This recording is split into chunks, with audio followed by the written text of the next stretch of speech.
this on? Okay, there it is. Yes. Good evening. If you will pray with me. Heavenly Father, we come before you tonight with gratitude for this community and all who serve it, Father. We ask that your blessing and guidance will be over our city council as they lead this meeting and lead our city with wisdom and with integrity. Father, we lift up our police officers, firefighters, and our first responders. Lord, we ask that you will protect them as they protect us. Father, strengthen our city staff as well as our school district leaders. Grant them discernment and compassion as they care for our families and children. Father, tonight, we especially remember those that were affected by those floods this last weekend in the Hill Country. Father, we pray that you will comfort those who mourn, provide for those who have lost, and surround them with help and hope in the days ahead. Lord, may this meeting and every decision made here bring peace, unity, and well-being to all who call this city home. May we work together in love and respect, seeking the good of our neighbors in all that we do. And it's in your name we pray. Amen. Amen. I pledge allegiance to the flag of the United States of America and to the republic for which it stands, one nation, under God, indivisible, with liberty and justice for all.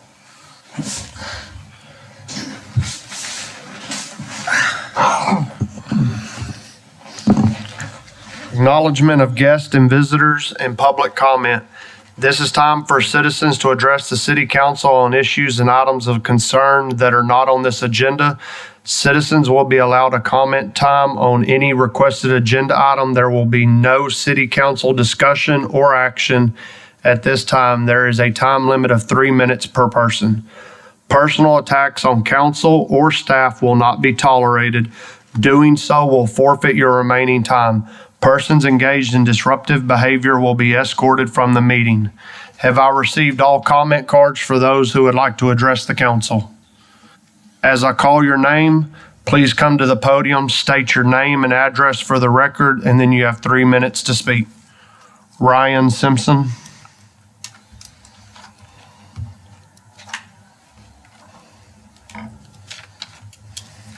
Good evening. Ryan Simpson here on behalf of Tri-Cities Ministries, located at St. Paul Lutheran Church, 1301 Hogan Lane. Wanted to just take a moment and invite the council as well as the community members of Bellmead to our annual fall banquet coming up. It is our biggest fundraiser of the year. This year's theme is He Knows Them by Name, reminding us of the mission to build stronger communities, bridge gaps for families in crisis, and bring hope through the love of Christ. Our banquet this year is held on Thursday, October 2nd from 6 p.m. to 7:30 at St. Paul. It's going to be a great evening to hear stories of impact over the last year, connect with others, as well as helping us raise funds to continue to meet the needs of those families in our community. I did bring a few flyers. I put them on the table in the back. If you would like a formal invitation or anything like that, either for yourself or for anybody else or companies specifically that might be interested in partnering with us as sponsors, just let me know. And I'd be happy to send those invites out. But we'd love for the council to join us, if possible, that night as well. And that's all. Thank you for your time. Thank y'all for what y'all do. Thank you. Is there anyone else who would like to speak? Thank you for your comments. Council and city manager reports. Thank you, Mayor. I will be brief. I have a couple of items to brief you on. I have received 3 carport summary reports. If you get a chance, will you please get that to me in the next day or two? Because I'm going to start putting that information together for council to discuss at the next meeting. I wanted to let you know that we had an issue at Katy Lane, but that has been temporarily relieved. The bigger issue that we are having that we're just going to have to bring back for ratification is the parish lift station. Those pumps were recently installed, but we're having major issues locating the actual service lines. I know last week they worked hard on it. This week, our public works director, Mr. Rice, has returned, and he's jumped on it first thing this morning. And they are basically trying to track a line that no one has any knowledge of where it exists. So we're just trying to track that line. Is that a fair assessment that we have no idea where that line? We thought where it went, but it's not where we thought it was, which is through really no fault of anybody at this point. We're just trying to track that line. To keep the sewer going and keep services without interruption, we did rent a temporary pump, and I think I sent you notice on that. But I will keep you apprised, but we'll be bringing that back to you for ratification because I'm sure that is going to be an expensive fix. The last item is several of you have talked to me about water connections outside the city, and you've asked some questions.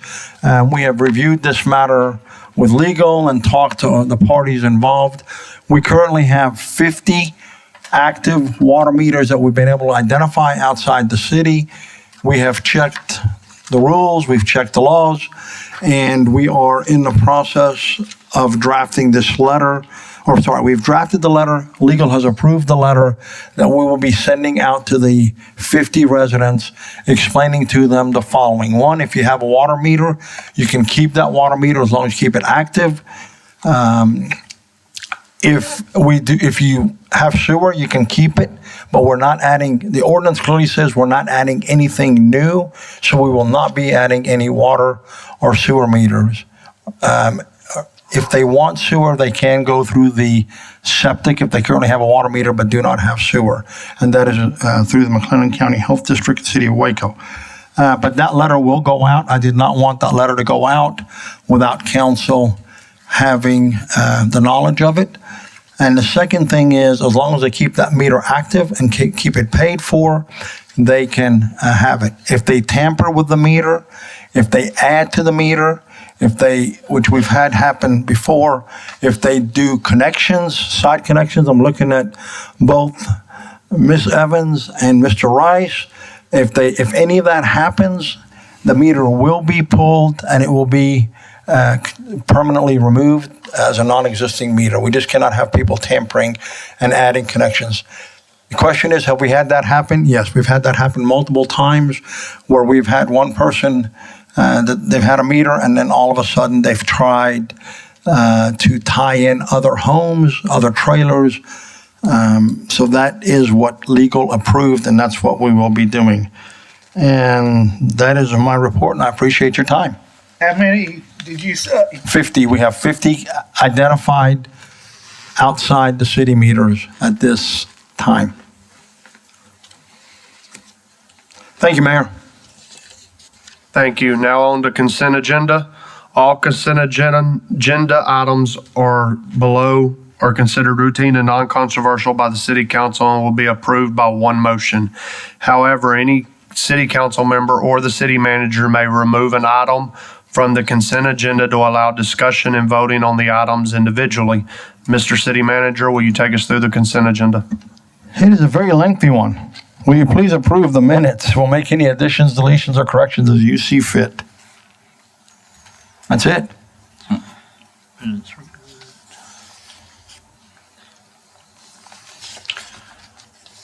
Do I have a motion?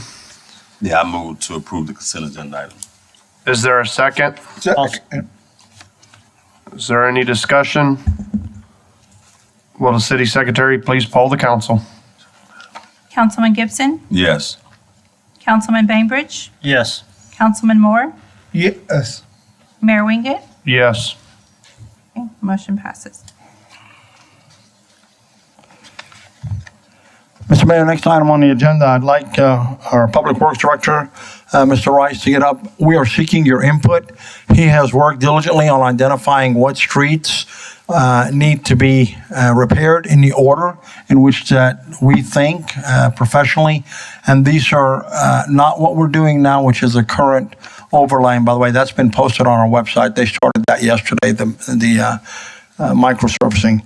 But what he's looking for is, where do you want us to start? We have funding to start one of these projects this upcoming year. Mr. Rice? Good evening, Mayor. Good evening, Council. We are looking at FY26 road improvement projects, options for this upcoming fiscal year. To reiterate, this is not the microsurfacing. This isn't general preventive maintenance. This is your full depth repair, your more extensive construction. So think of this more as the Laclede Wheeler project that's about to kick off. We do have a pre-con on that project this upcoming Thursday. So, hopefully you'll start seeing some construction on that soon. So to give a little bit of a background, we did a road evaluation. We did a little bit of old school. We had a contractor come in, drove the roads, rated the roads with the street rankings, which they rated from potholes to cracks to failures to drainage issues, high traffic or the traffic flow. And within those ratings, they created a score, and the score, is kind of opposite of what you typically think of on this. Anything below 95 is acceptable. 96 to 125 will require service treatment, similar to our microsurfacing that we're doing. Maybe a different avenue. And then anything greater than 126 requires reclamation or reconstruction. Now, there is a difference between the reclamation and reconstruction. Typically, reclamation is a little bit cheaper than reconstruction. You're kind of using the material that's there. You're revitalizing it almost. But reconstruction is fully rip and replace. Our average rating for the roads is 89.6. Actually really, really good. A lot of this is due to the past years with the microsurfacing, allowing some of those small imperfections, those small divots to be repaired and have a smoother surface. The lowest rating was 60, and there's a handful of roads on that with the highest rating of 140. So that you're looking at something that needs full replacement.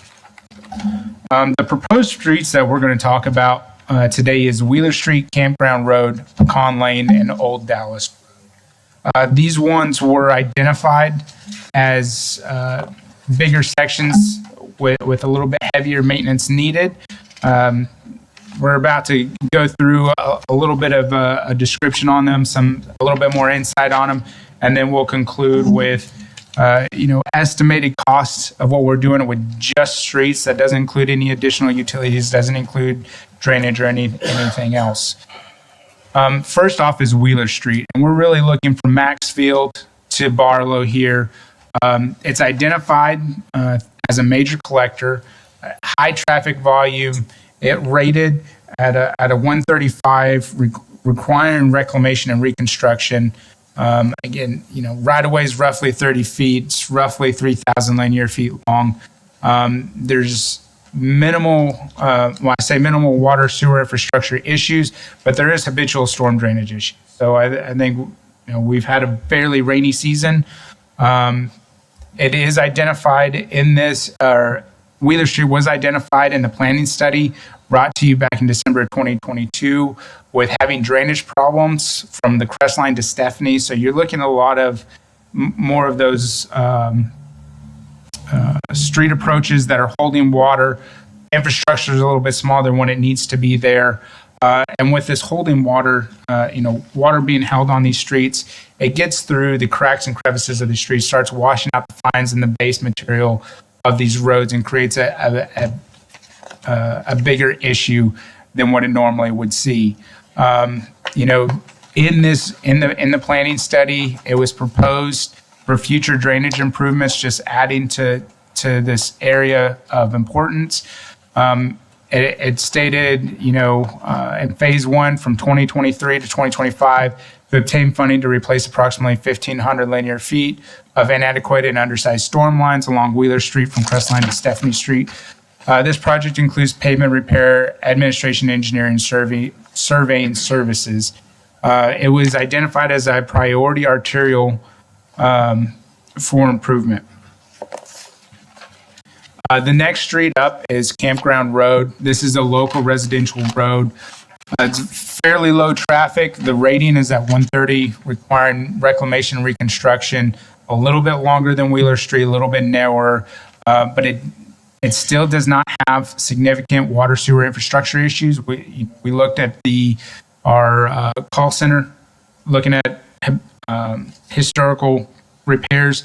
Both of these pass roads don't have a lot of these repairs. It's not a San Pedro, it's not a Lopez Street where we're there fairly frequent. It's one that we're fairly confident that the infrastructure can handle it. But it does have some habitual storm drain issues as well. One of the main areas is just south of Larry Lane that feeds into Katy Lane, and is a good candidate for reclamation and reconstruction. Pecan Lane is identified as a minor collector. It's got medium traffic flow. It's not rating for a full reclamation or reconstruction, but it can be a good candidate for it. Again, minimal water sewer infrastructure issues, modest storm drainage issues. The reason why we're looking at Pecan Lane is with the proposal of the public works facility, some additional park spaces, seeing some high traffic, more traffic than that road normally sees with these facilities here. It might be good to get ahead and take care of this roadway as it is, and give residents or citizens or visitors, should that stuff be developed, another avenue instead of going through a neighborhood here. Old Dallas Road is a major collector. You're looking at the other side of 35, of course. High traffic volume, a street rating of 105. It is a longer stretch of road. It is a little bit wider of a right-of-way. Again, minimal water sewer infrastructure issues. We're looking at water leaks where we're chasing lines, we're having to replace lines. There is some modest storm drainage issues there as well. We're looking at some storm backups. We're looking at some flow issues that we'd want to get addressed for this as well, on why this is on here. Again, this is a brief overview of these four big sections. Sounds fairly small, but these numbers are going to add up. We're looking at, a significant amount of money with the stretch of road that we're at.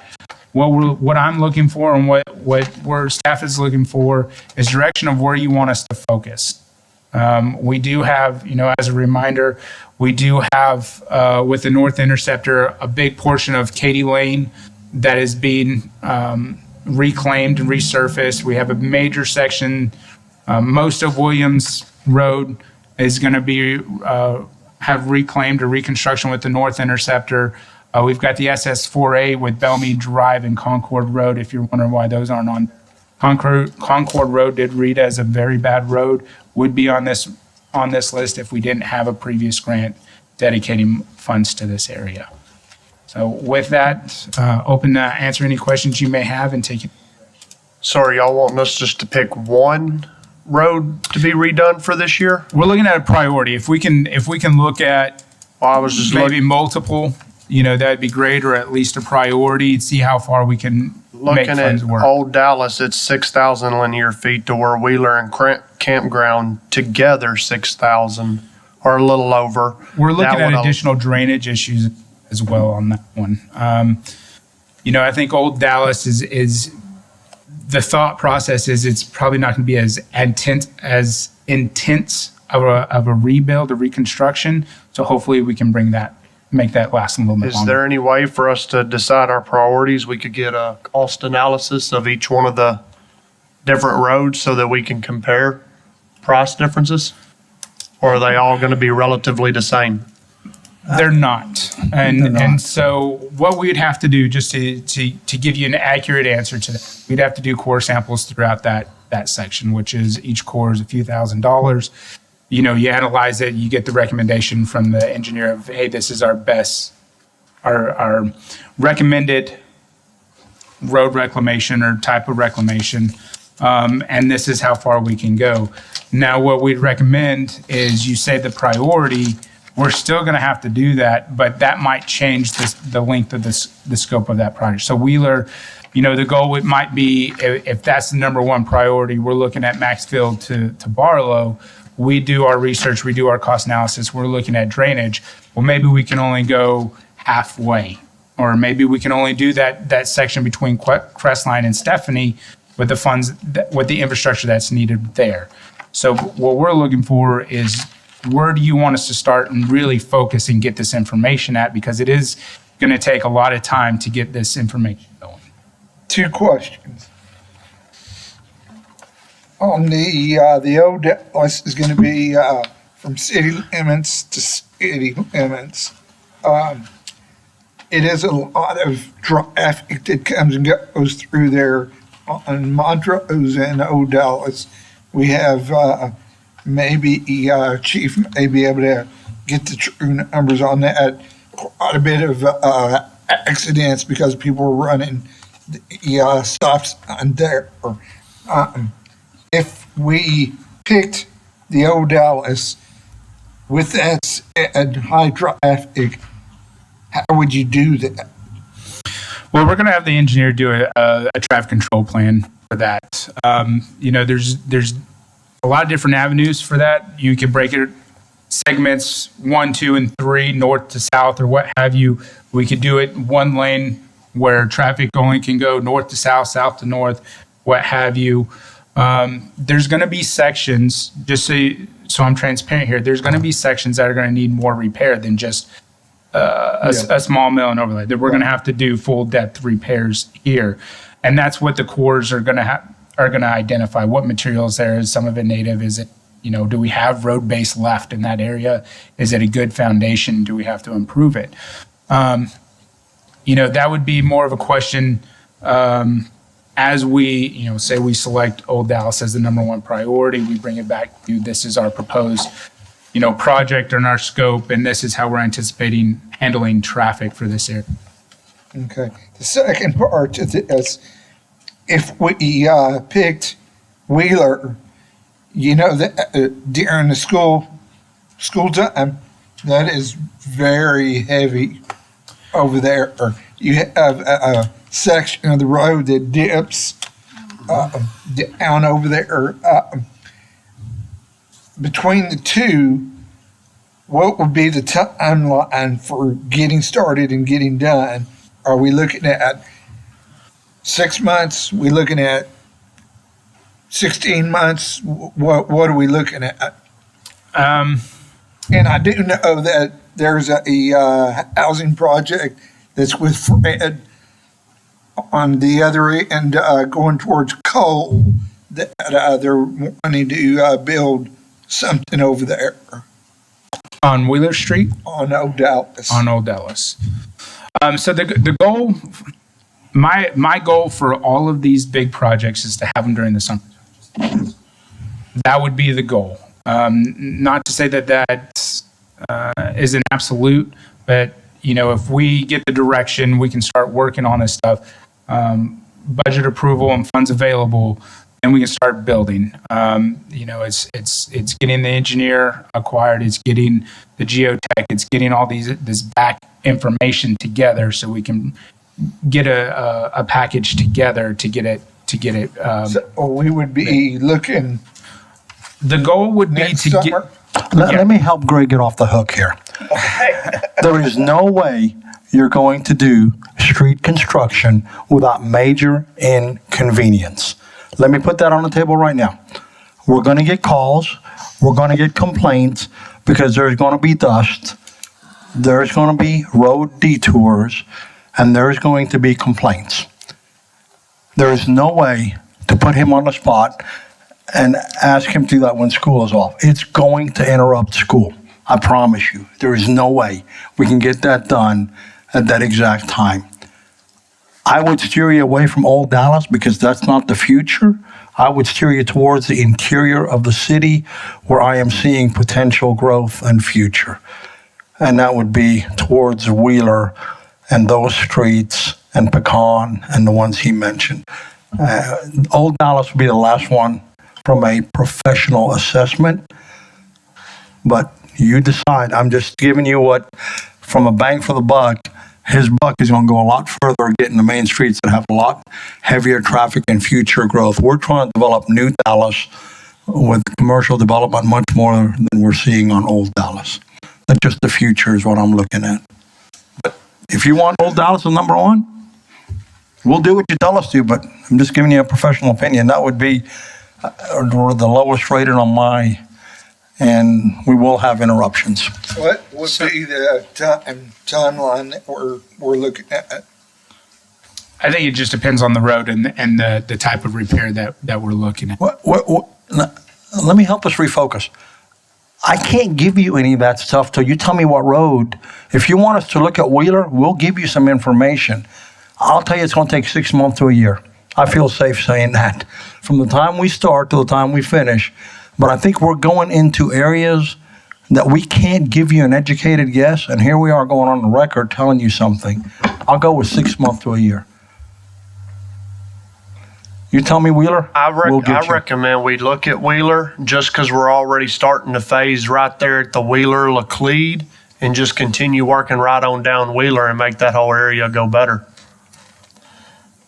So if we go by the score criteria, and that's what I'm looking at, campground's the worst. And I know where he's talking about just south of Larry Lane, where that low spot is, where the water goes. I think it drains towards that field. I may be wrong on that, but anyways, Campground or if Wheeler? we do the road, if we did the road like that, are we also looking at how to get that water out of there to? That would be. I don't want to say. I say a storm drain would be the proper. I think that would be the goal. We'd have to look at. Because like in the spring when we had those super heavy rains, when we had, 2 inches of water on Bellmead Drive, that area you either had to go all the way around because that low line right there basically locks them. You either have to approach from one side or the other. You couldn't cut through. If we can add that in the scope if you'd like to. I'm just asking if that was in that scope. That is definitely in there because we know that that's an issue in the road because it is deteriorating the road because. Right, and then that water backwashes towards Katy. I think it's Katy because it goes down there near that triangle point where the road, with Williams and all that, Williams and all that intersects. And I believe Wheeler Street is the worst rated. Yeah, Wheeler is worse than Campground. All that floods out to Marlin Branch Creek, right? I believe so. I'd have to relook at maps to confirm. So, one last question. I get where we're going with Old Dallas and Pecan Lane, Campground, the roads that we already got worked in with the sewage line and everything. In your opinion, because you got to take in traffic flow, wear and tear, drainage issues, you've got all that stuff to do. Which one do you recommend?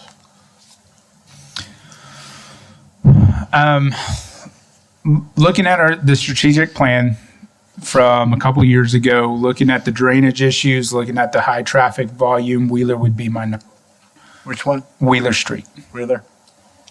And I do believe that is would be a significant project where. Well, and I understand that because we got buses running through there, we got kids, we got a lot of traffic cutting in and out of the neighborhoods there. I mean, I go down that road twice a day minimum. So.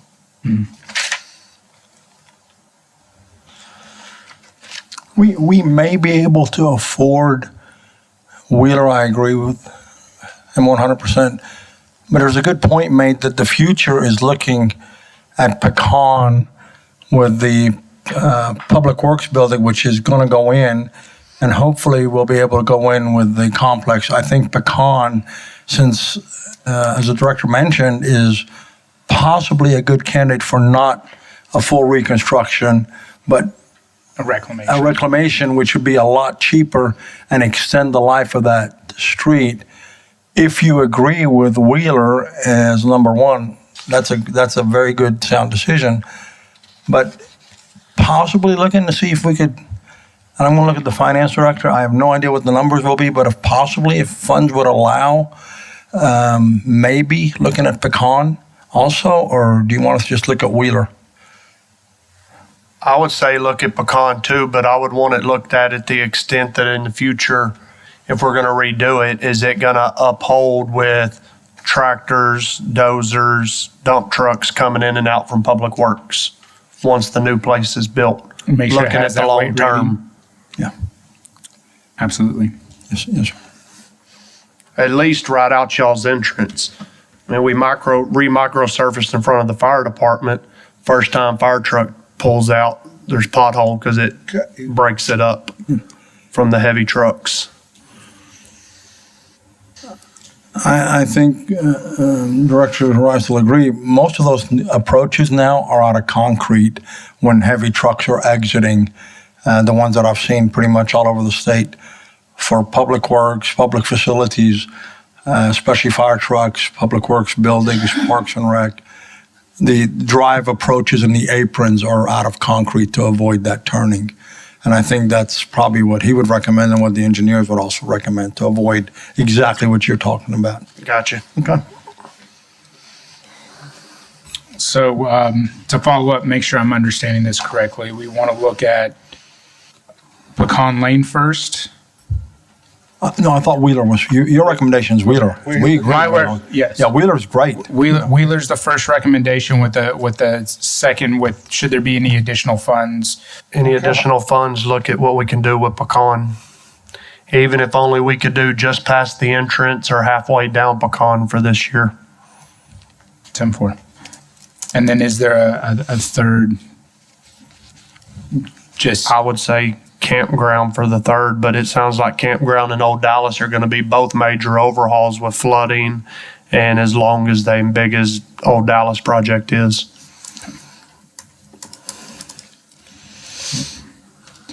Thank you, Mayor. Thank you, Council. If there are no other questions, I'll conclude the presentation. Thank you, sir. Thank you. Again, while he's on that, I want to remind you, Mr. Rice did mention that pre-construction is going to happen. So I suspect you'll start seeing movement and you'll start getting phone calls maybe within the next 3 weeks. Definitely. Yeah. Definitely. And there's going to be detours. I'm hoping to get a notice proceed date later this week with the anticipation and the traffic control you'll start seeing in the near future. Thank you.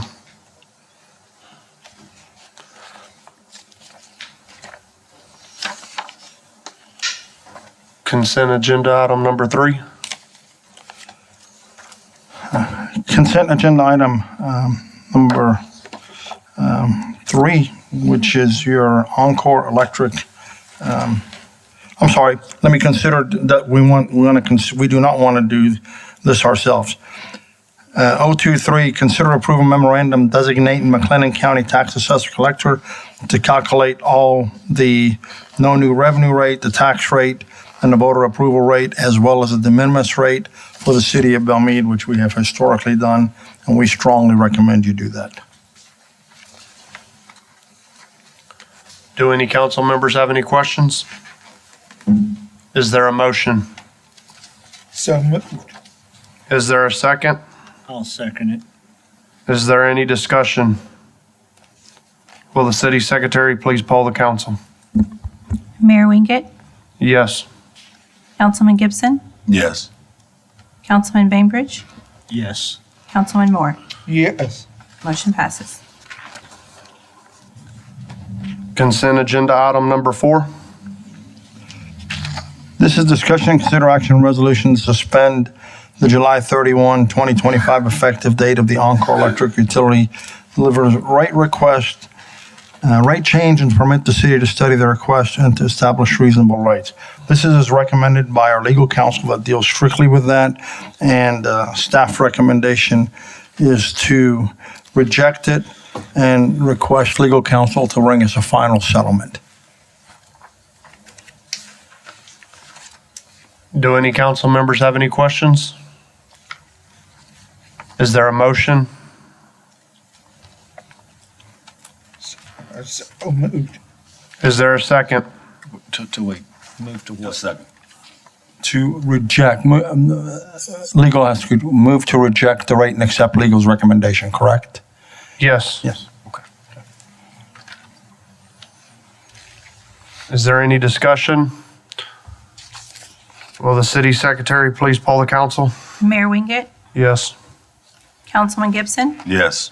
Councilman Bainbridge, Yes. and Councilman Moore. Yes. Motion passes. Consent agenda item number 5. That is discussion, consider action on memorandum resolution appointing and reappointing various board members to the Planning and Zoning Commission, Parks and Recreation Commission, Board, and the Zoning Board of Adjustments. Those recommendations are before you, and staff recommends that those approvals occur. Do any council members have any questions? At a future meeting, we'll bring back the item that the auditors keep bringing up and for discussion about a couple of people on multiple boards. Yes, sir. Is there a motion? I'll make the motion to approve RS 2025-025, discussion and consideration of the memorandum resolution appointing and reappointing board members to the Planning and Zoning Commission, Parks, Recreation Board, and the Zoning Board of Adjustment. Is there a second? Second. Is there any discussion? Will the city secretary please poll the council? Councilman Gibson, Yes. Councilman Moore, Yes. Councilman Bainbridge, Yes. and Mayor Wingate. Yes. Motion passes.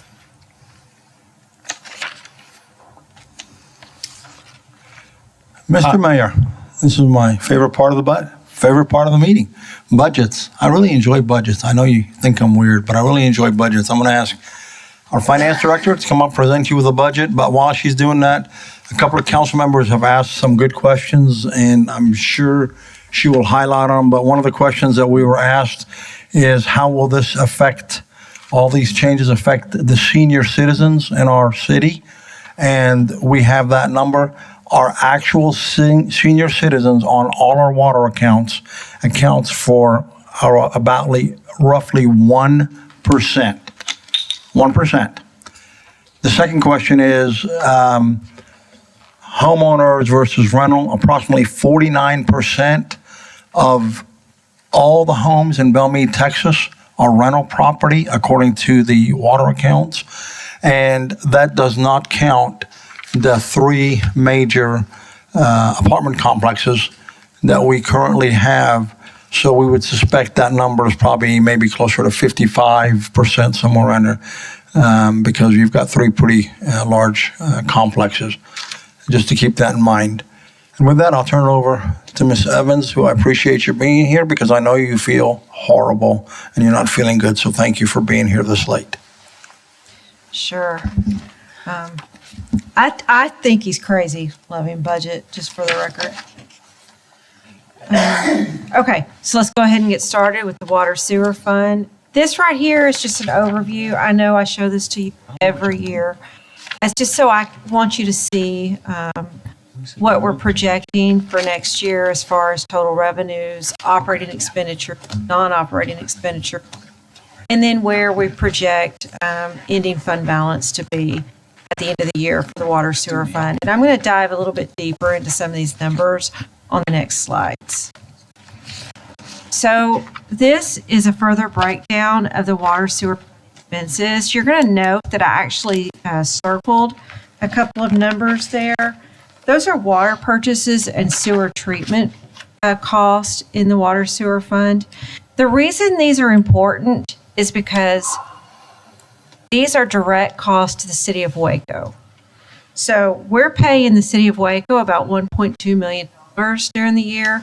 The water purchases, we don't get any real benefit out of that. I really shouldn't say that. We are getting benefit. It's there in case we need it. we have a contract with them, but that cost actually doesn't have anything to do with our water wells. It's just their water on reservation in case we need it. And then, of course, the sewer treatment costs for our sewer. And then the debt service cost down there is another $500,000, and I'll get into that a little bit later, as well as the transfers out. And these are the capital needs that have been identified in the water sewer fund. You can see that we've already identified about $11 million in capital needs. A lot of this is actually infrastructure. There is $11,500 for a zero-turn mower that Public Works Director needs. We have some variable frequency drives for all of our wells, Loop 340 waterline relocation, North Sewer Interceptor projects 2B, 2C, and 5A. That is not funded yet. North Sewer Interceptor project phase 4, which is funded. Highway 84 Force Main project, that's $1.2 million. Which was funded by the BEDC. And then, of course, we have a $5 million well, which we need to get in place. So we have quite a few needs. Those are just ones that have been identified. Please know that there's quite a few that have not been identified, which have been touched on by our Public Works Director earlier regarding some water sewer needs that are under those 4 streets that he talked about. This is our inflow and infiltration. I show this to you every year, but I want to show it to you because we do update it for our rainfall and our billings. You will see the one outlier there is when we had the freeze. So this just shows you that as rain comes in, our flows go up, our cost to the city of Waco goes up. That 1.2 million could easily be 1.5, 1.6, or 2 million like it was in 2021. It all just depends on how much rainfall, how much sewer that we have. This actually goes into our wastewater treatment cost. We're projecting it's going to be around $650,000 next year. $456 of that is operating and maintenance.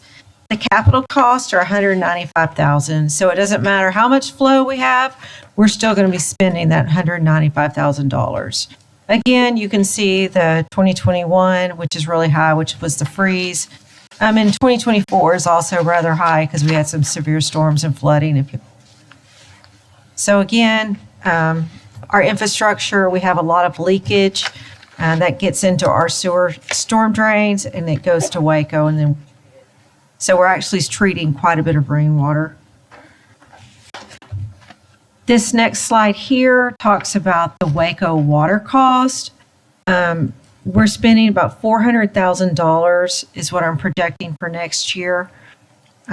This is made up of reservation for plant expansion, raw water cost, and then there's a reservation for peak day.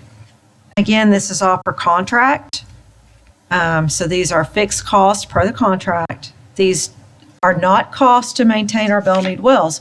We still have to maintain the Bellmead wells. Those are completely separate costs that our water sewer system has to pay for and absorb. And you'll see that the cost per 1,000 gallons of water for Waco is also going up dramatically every year. It's now at 3.2, and that's a wholesale cost. That's not their residential cost or their retail cost. That's wholesale.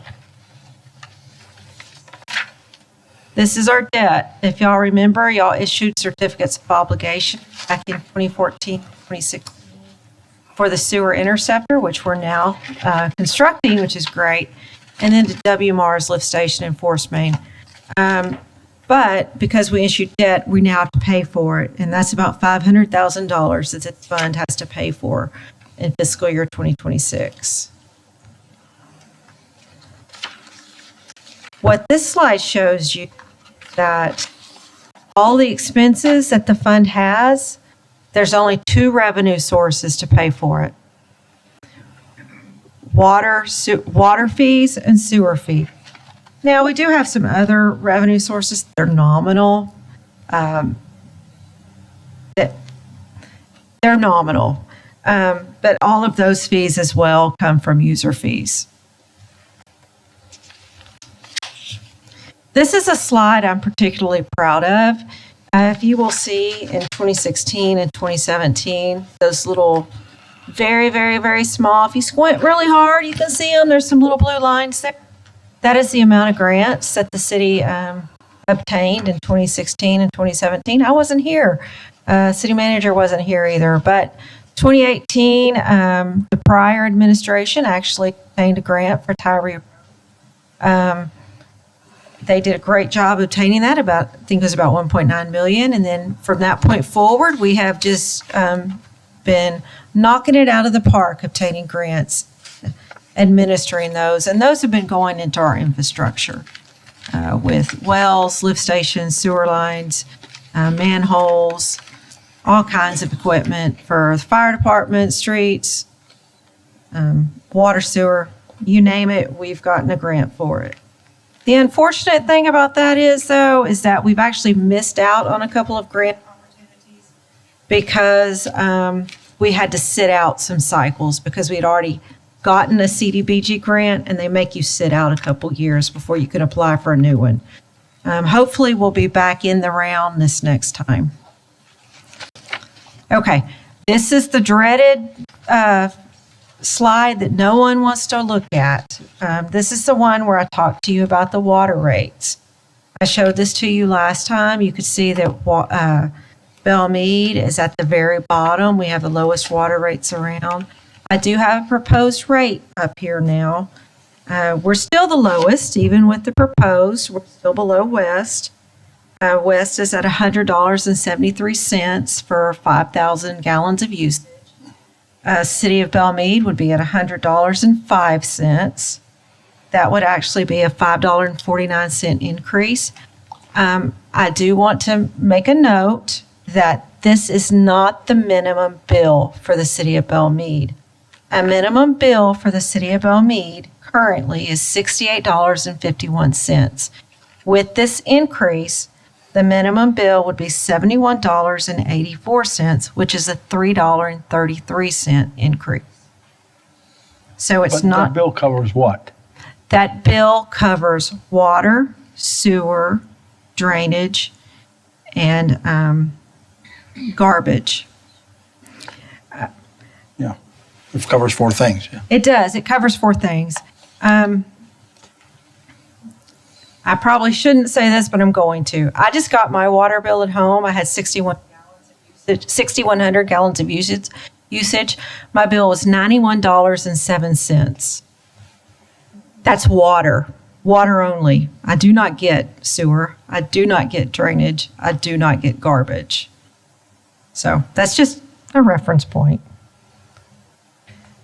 Do y'all have any questions about the water sewer fund?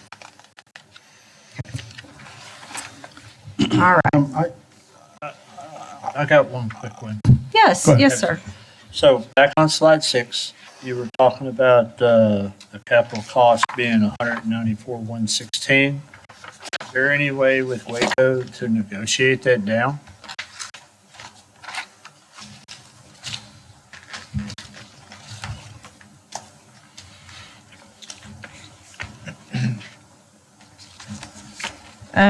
The standby water.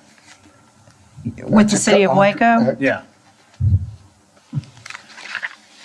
That's a contract. What was the, I would assume the answer is no. what was the question?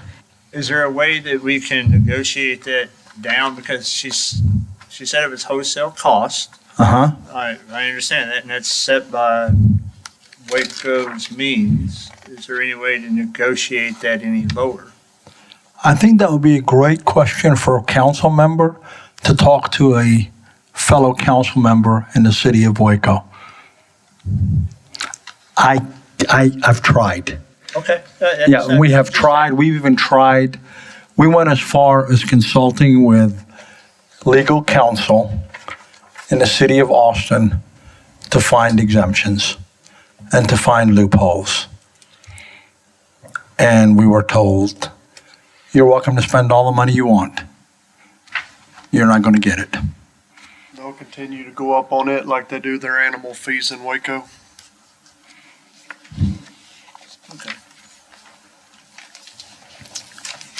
Do you have any other questions? But I have no problem with Sirs? council member talking to other council member. You're welcome to do that, but I can't. Give me those numbers again on the 68. You said it would be 71. Are you talking about the water rates? Yeah. The current minimum rate, $68.51. The new minimum rate would be $71.84.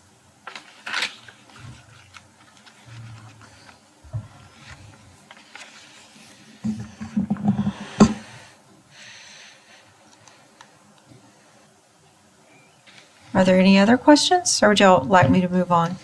And does the 549 include business? I don't know what you're referring to, sir. Where you have the 549 increase, would that include the business, Walmart, HEB? That includes everybody, but this is the residential 5,000. My comparison is for residential accounts using 5,000 gallons of water. Okay.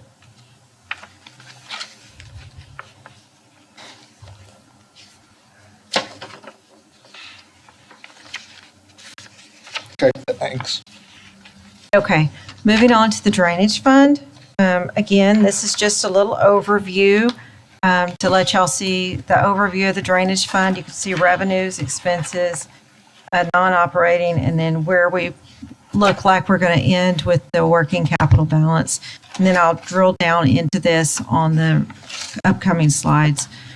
So on the drainage fund revenue, this is a new fund again. This fund has only been in existence for a couple of years, of 2023.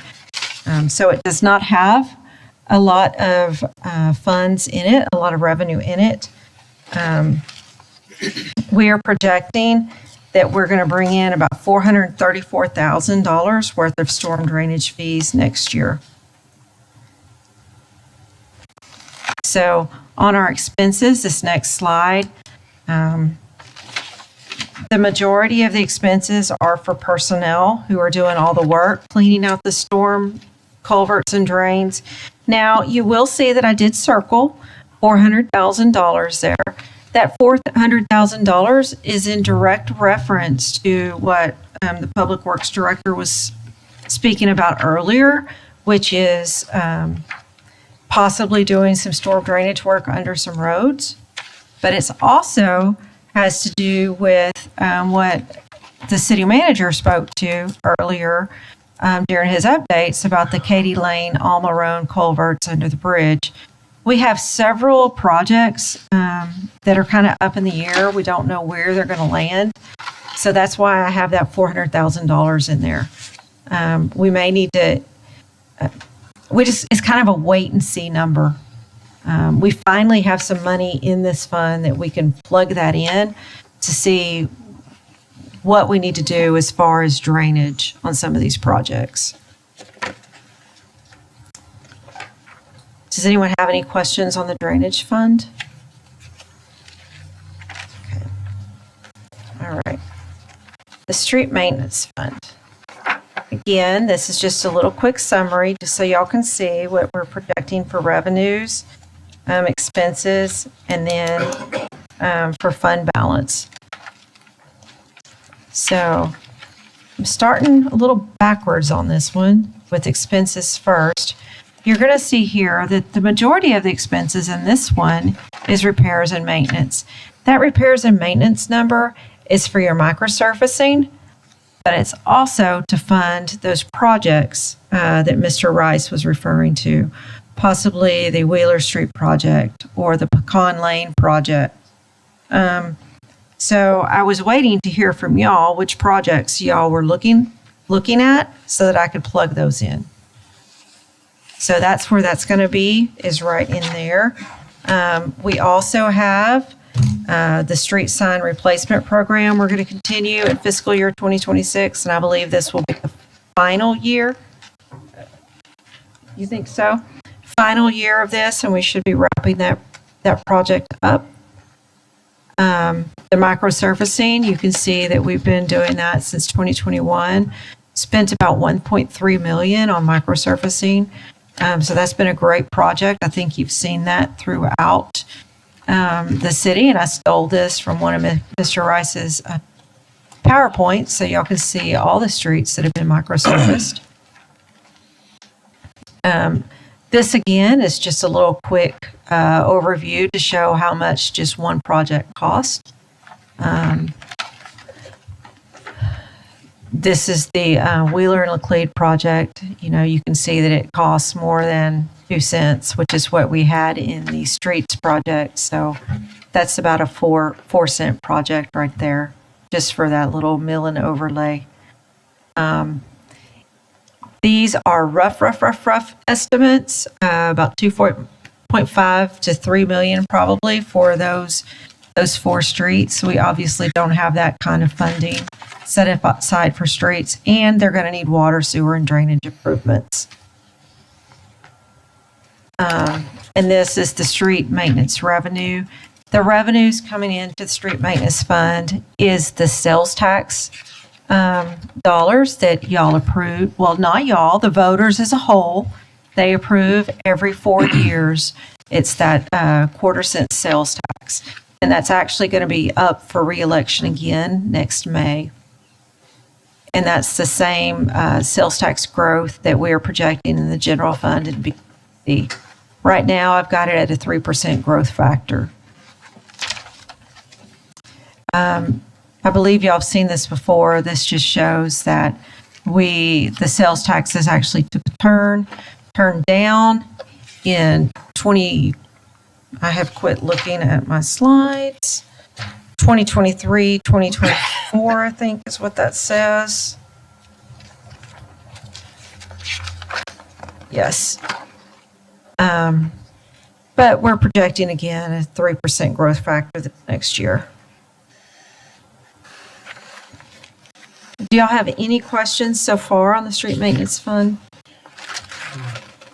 One question, we keep seeing on Facebook, if you're interested in these refurbished street signs, come down here, first come, first serve, $10 a piece. Do we know what we're getting revenue off of that? We've gotten about $2,000 off the street signs so far. And we've been doing that 6 months. As they're replaced. Mhm. It's nominal. That funding such as that it's nice to have, but it doesn't fund our operations. It's just like when we sell vehicles, you know, I often get asked, how much do y'all sell that vehicle for? You know, like it's really high dollars. It's not. That's very minimal in a city of our size. Okay. But if you want to, just ask. We'll give it to you. Well, absolutely. We'll give anything. Everything's, you know, you can see anything you want. We did start the street fund with sales tax dollars. There's 2 pennies that are in it this year. That was back on the Wheeler-Laclede slide back here. Right now, $138,000 has gone into it so far. This is again just showing you how much of the property taxes would go into that fund for next year if you did 1, 2, 3, or 4. 2 cents is what you're already doing at 152, 320. But if you were to increase that, of course, you would magnify how much you're putting into that fund. And these are different options based on if you were to increase the property tax another 1 penny, 2, 3, or 4, how much that would actually increase per home taxable value so that you can see that. It's per year. So if you were to had a $100,000 home, that would increase your taxes $40 for the year if you were to increase property taxes 4 cents. The average home value in Bellmead is actually the $139,929. So you would see that it'd be a $55 increase. And again, this is the property tax comparison to our surrounding cities. What this shows you is the rates are the blue line. So you can see our rate is the lowest. The bar graph is the actual dollar value per average home value. So you can see our rates are the lowest, our average home value is the lowest, therefore the dollar amount paid is the lowest. So just like La Vega ISD is in purple, you can see that their rate is by far the highest. But because their average home value is lower, that means that their average amount of taxes brought in per home is the third lowest. It just takes everything and puts it into perspective so that y'all have a full picture of what you're looking at. Does that make sense? Okay.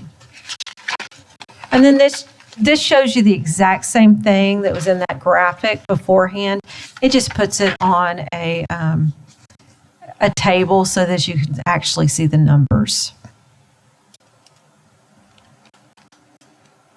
I myself, I like pictures, but I know numbers are very important as well. And that is all I have for y'all. I would be happy to answer any questions that y'all may have. When are we getting the county numbers? July 25th. That'll be in 2 weeks.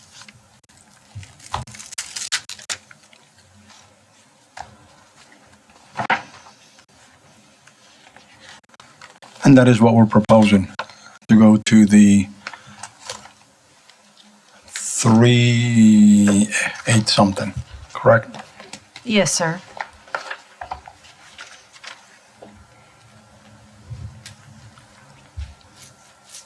Thank you, Mel. Thank you, you. sir.